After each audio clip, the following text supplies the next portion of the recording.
Welcome back to another video, guys. Today I am super excited.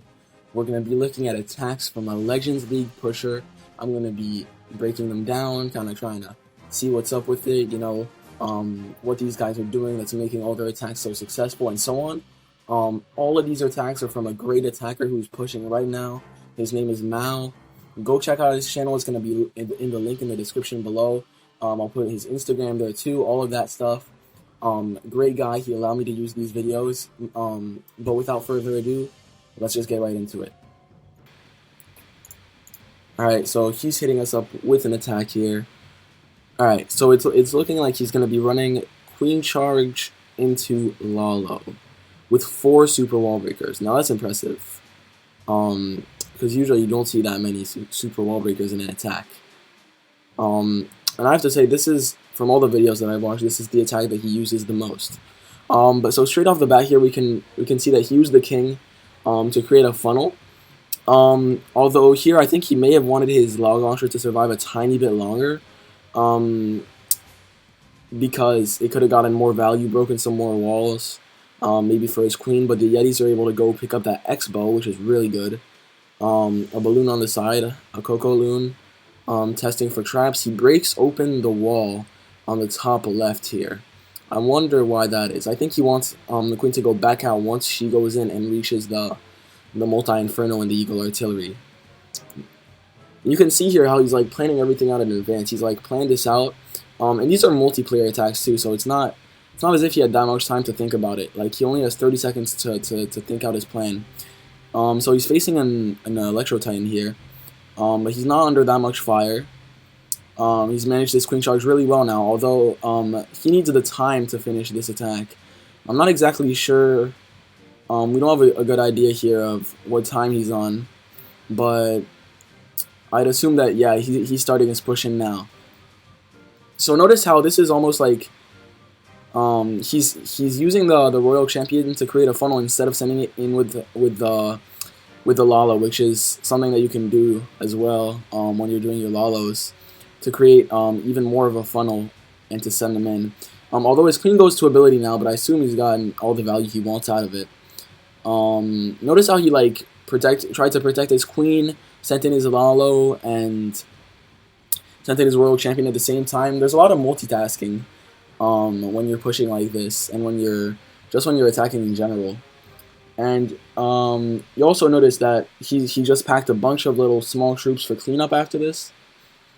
I'm not sure he has any... Oh, he doesn't have any headhunters, but the queen should be able to take that down on her own.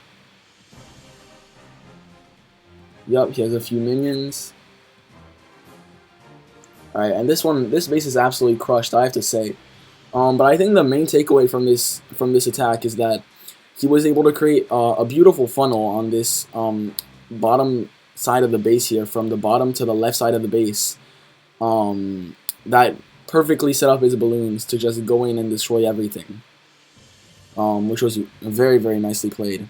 So notice that little barbarian. I think that's success for traps.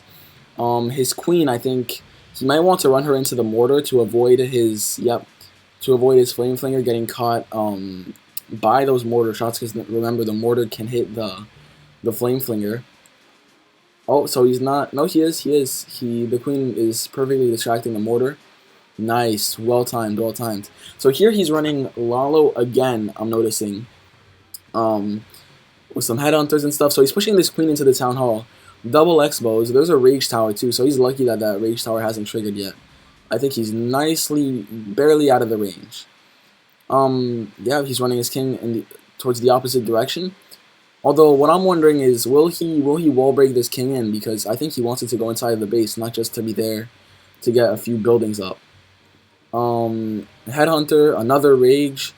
They always pack a bunch of rages for Queen Charge. Always plan like 3, even maybe 4 if you're planning on having a Queen Charge that's going to go all the way to the end of your attack.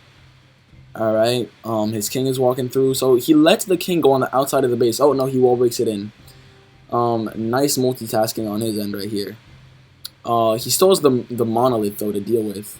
Although it's pretty isolated here from the rest of the things. Notice how he's also attacking on from a blind spot from the invisibility towers. And already with these first two attacks, we can see a pattern. He sends in his king, his royal champion, and then his queen charge, and maybe a flame flinger or a log launcher or something else to create a nice funnel.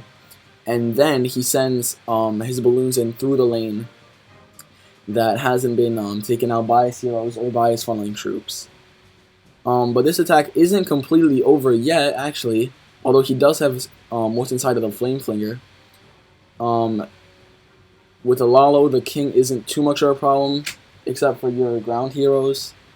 Yeah, he's got this. He's got this one under control. And notice how this time he sent the queen in, because I'm pretty sure he could have sent his balloons through the town hall if he wanted to, but that means he would have had to take out the entire back of the base with his heroes, which of course is not ideal. So he made the right choice there. And so what I always love about his videos is that we see a huge variety of bases, and I feel like it just shows us that like there's the pros, and then there's also guys like Mao who just are at the top of the top, and who just do attacks almost like these pros who are just there and doing these wonderful attacks. And it's not only the pros who can do this. But so he double wall breaks. Notice how he places that rage nicely for it to speed up his wall breaker. His flame flinger is still working. He took out that mortar. This is the second attack where he's taken out a mortar to effectively protect his flame flinger, and then he sends his queen on the opposite side using a funnel. Nice. Although that Coco Loon went off to the side, he might hit a few black air bombs here. And this center of the base is really dangerous with 2 poison towers, monolith, all that stuff. I would personally maybe send a blimp in there because there's a lot of stuff. But if he has 2 freezes, 1 invis, actually 3 freezes here, so I think it's possible.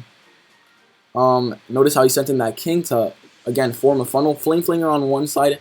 So there's multiple funnels. Troops are funneling for one another. The queen is funneling for the flame flinger is funneling for the queen, and then the king is funneling for the queen to go in towards the center of the base, with her having already created a funnel for him. So it might sound complicated, but you're basically canceling out regions of the base where you don't want your troops to go. And right here, he's already gotten a bunch of value. Although, yeah, this is dangerous right here because there's still 2 X-bows, even though he still has the flame flinger, and he only has 1 free spell. But I think this is possible because these X-bows are on ground. Yeah, he has Yetis inside the flame flinger. Yeah, he's got this under control. And I think it was his capacity here in this attack to keep his queen ability till the end, because she just died right here, and you just get so much value from the queen and the king. You can see the king by that dark elixir storage up top. He went far into the base, so he's getting a lot of value out of his heroes, and that's just crazy good. Yeah, there's nothing that can stop him in this attack. So let's just watch one last one. Alright. And look at how on 2 of these attacks already we've seen him not like go right at like start his attack right as the countdown is ticking down to 1. And that just shows how like the rushing is like something that you shouldn't do. You have to plan out your attacks correctly for them to succeed. Alright. He uses a baby dragon up top to funnel. Remember that baby dragons deal double damage when they're alone, so when you're funneling, split them up if you're using multiple of them, but 1 is just fine, which is why it's a pretty nice funneling troop, pretty common. So he sends in a log launcher. Right, Teslas, yeah, I wonder where this queen is going to go. So he sends in the king to cut out a path for the queen, and this king, I would personally wall break him into that scattershot compartment. But we'll see what he does here. Sends in a hog rider at the bottom. I've noticed that he always packs like 1 hog rider. I wonder why that is. Alright, so invisibility tower pops. The town hall has been activated by the log launcher. The queen walks through, steps in, takes the air sweeper. Uh-oh, he might be in trouble here. Maybe an invis would be good here. Yeah. Whew. That was close. He reacted appropriately, but that was still too close for comfort.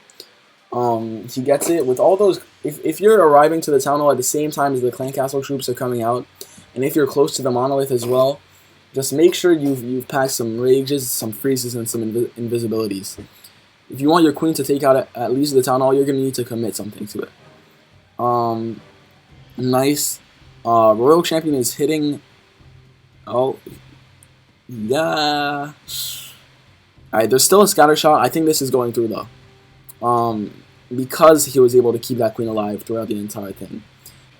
The main things I would take away from this though is that he was able to get a lot of value from his heroes, his king, his queen, his champion. He was able to create funnels properly, which means he eliminated one side of the base for his troops, and he plans out his attacks to the maximum. He does multiple things at once, and he just has a consciousness of what's going on in the field. And with that being said, I'll see you guys in the next one.